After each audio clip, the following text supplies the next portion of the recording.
Our next speaker is Osman.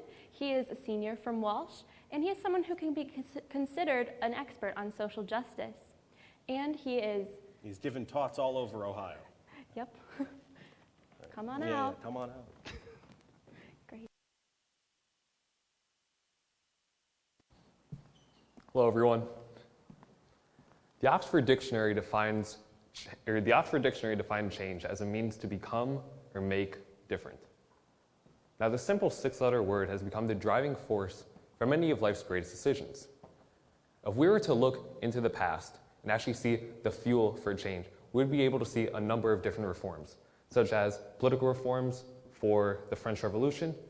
We'd be able to see a number of agricultural changes, such as the GMOs influxed into the world today, or perhaps we'd be able to see technological changes in the world we are living right now. Now, the interesting aspect about change right now is that it is so prevalent in the world right now. It can stem from any individual or any small group in the world. Now, for an example, I would like to bring up America's history. For America's 200 plus years as a nation, it has been able to stem and to grow, not only from political aspirations and through growth, but also from change. A country once economically reliant on foreign powers now has one of the strongest economies in the world today. A country once reliant on small, dirt-poor farmers to protect our shores against foreign enemies now has the ability to defend ourselves with one of the best militaries in the world right now. In regards to foreign relations, America is also able to de-escalate or escalate a number of issues prevalent to the world around us, using or not using military force.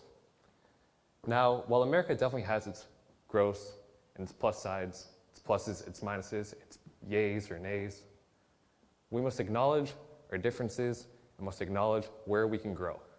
For we must be able to truly see where we can improve as a nation. Now, if we were to look back into America, we would be able to see one of the longest issues that we faced is injustice.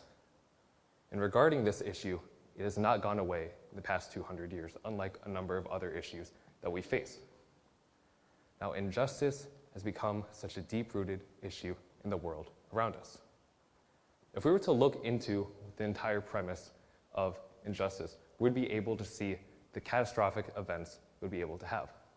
Now, while there is no deep-rooted solution just like a number of America's issues, we'd be able to see that we, if we work together, would be able to solve this through a number of reforms I'll list later. But before I get there, I want you all to think of a leader in your own lives. Now that you have that leader in your mind, I want you to think about who it truly is. Your mother, your father, sibling, cousin, political icon, social media influencer, whoever it may be. I want you to think about what truly makes them a leader. And if I were to place them all on this stage with me and to ask you what truly makes them who they are, what truly draws them to you, a lot of you would be able to say words like love, compassion, strength, and even a strong work ethic. Now, as we go and expound upon this, I want to mention my own personal hero, a hero named Dorothy Height, a political activist, an advocate for racial and gendered change.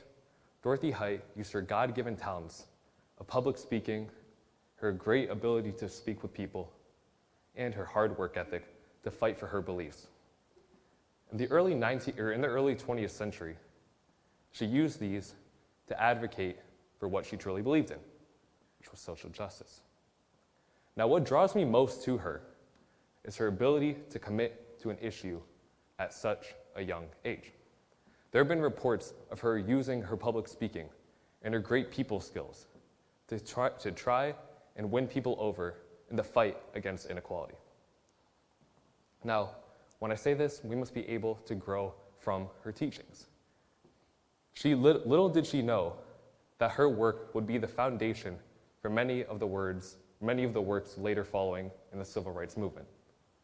Many anecdotes from Martin Luther King Jr., Rosa Parks, or even Malcolm X have been inspired by this woman. Now, if we were to further look upon Mrs. Height's work, we'd be able to see a number of relevant accomplishments. Receiving her master's from NYU, or perhaps winning the Presidential Medal of Freedom under President Bush, or perhaps even creating the March on Washington, which housed Martin Luther King Jr.'s infamous "I Have a Dream" speech. However, when asked about all the accomplishments she's committed, even after the civil rights movement was successfully advocated for, she said none of those really mattered. So I was kind of confused about that. How did a woman who accomplished so much in her life not find any of that important? She said rather, one of the most important things that she did was creating the National Council for Negro Women. It sounds good name, but I needed to do research. And after researching this, I was able to truly see what this work did and how it affected her life and millions of other Americans.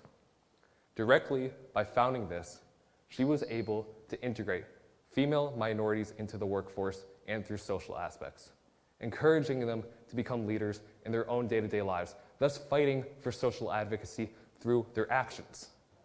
Not through protest, not through sit-ins, not even through violent revolts.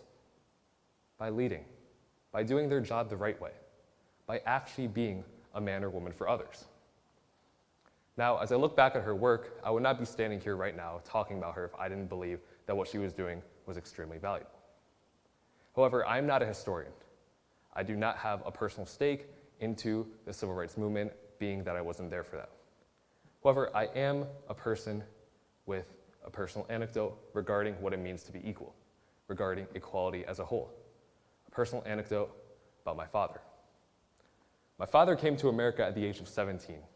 He grew up in one of Lebanon's poorest refugee camps, a camp often overlooked by the UN or any other United Nations advocacy group. Here, he was able to come to America, leaving his 10 siblings behind him and both of his parents in the small tent that he called a home. After he came here, he noticed the struggles the second he came here, the second he came home. Now, when I look back upon what he said that he did, and look back upon all the successes that he had to endure, and all the difficulties and all the triumphs, I'm constantly reminded of all the struggles as well. He always told me an ancient Arab proverb that directly translates to "life will be your greatest teacher," something that we all know in the world today.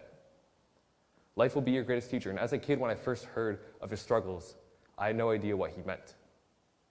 However, now as I became older, I now realize how important these words are and what they truly meant to him. He learned perseverance through being able to live in the back of a convenience store without any money, any support from any family, or anyone in this country. With the constant threat of being robbed around him in the middle of downtown Youngstown, he was able to persevere and continue to make the American dream work. Through hard work by working 2 jobs while completing his PhD, while also sending money back to his family in Lebanon, which was in the midst of a civil war. He was able to learn hard work. In addition, he was able to overcome loneliness and able to understand patience through his ability to come and live in this country alone for 10 years with no family, no friends, no plan, and just bigotry, hatred, and yes, even the occasional fist to remind him that good old American hospitality of that time period. Now, in the midst of America's most liberalized age ever, we must be able to ask ourselves a number of prevalent questions. We must be able to truly see where our truths rely and where our story begins. In a time where hypocrisy can be opened and cherished through hashtags and movements and protests, can we truly be able to see where our own humanity lies? We should no longer be able to hide behind different movements or different social activism claims, but actually follow where we truly think our morals belong. Now, as I say this, I want us all to think of how we can grow as individuals, not as a society. Where can we learn from our mistakes? Where can we expound upon our differences? Where can we grow as humans? Now, with this in mind, we must ask ourselves, will we actually take a stand for what we believe in this world? Humanity, equality, justice, leadership? Or will we rather be another sheep in the flock. Now, if we were to sit and think about one of the biggest issues in American society right now, inequality, we'd be able to see, if we thought about it for more than 5 minutes, all the truths behind it and all the solutions that we can make for it. In regards to academics, we must be able to de-emphasize frivolous courses such as Shakespearean English or reciting basic arithmetic, and rather use our youthfuls and their dire aspiration to learn, and use that to lead through social classes, through debate, through speech. Only then will we break the endless cycle of negativity we know in the world today. It can start with the next generation, and it can start with us. In the workforce, we must de-emphasize the importance of being able to spit out a graph the fastest, to being able to make a spreadsheet look the prettiest, to making sure the work is turned in at exactly noon. Instead, show compassion with one another, to actually lead through example, to make somebody smile. And instead, in social aspects, we must be able to arm ourselves with knowledge. Through this, will we be able to actually stop an issue from occurring, not allowing the cycle of negativity to continue, but to rather make a stand for our beliefs, to denounce an aggressor and comfort a victim. Now, I'd like to conclude with a quote from James Baldwin. "Not everything that can be faced can be changed, but nothing can be changed until it is faced." Thank you.